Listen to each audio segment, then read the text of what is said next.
Hello, everybody. Thank you guys so much for welcoming me into your collective and into your community. Um, I am happy to share this work wherever I get an opportunity to, and just to kind of touch on the issues around promo for this event, promoting.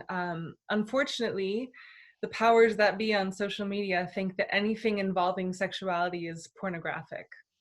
And I think that construct is something we have to get rid of. I think that's part of the reason why there's so much sickness and disassociation in our culture around sexuality and obsession as well, is because it's not understood. It's like if something's powerful, we either monetize it or shove it under the carpet. That's why we have porn and chastity, right? It's like the two sides of the extreme, but the middle ground of healthy integrated sexuality is not nowhere to be found, or it's hard to find it. And so making these tag words like sensuality, pleasure, taboo, I think is a really important thing to look at.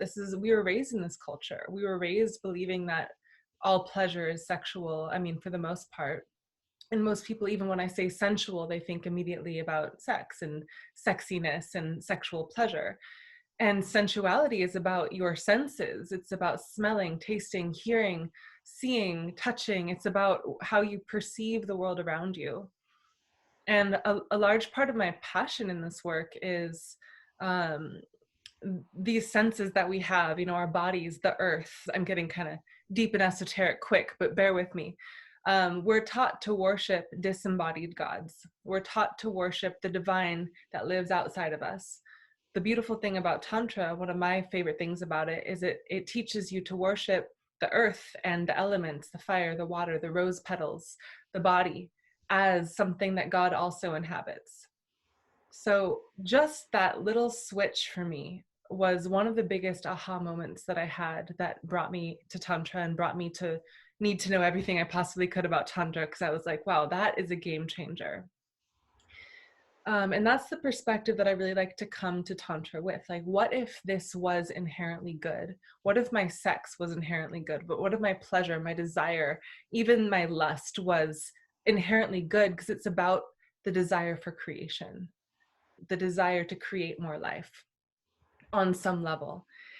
And with that, sexual energy is life force energy. It's creative energy. It's not just this little kind of compressed, compartmentalized thing that we keep in the bedroom in the dark between sheets, that we don't talk about, that we don't fully express ourselves in, that we're afraid to share and communicate honestly about our actual experience, right? So many women are afraid to share with their partner that they aren't having orgasms. I wrote a post today about faking orgasms. I'm like, don't do that because it's so important to communicate about the value of your body's satisfaction and your body's pleasure. And what that means is being met.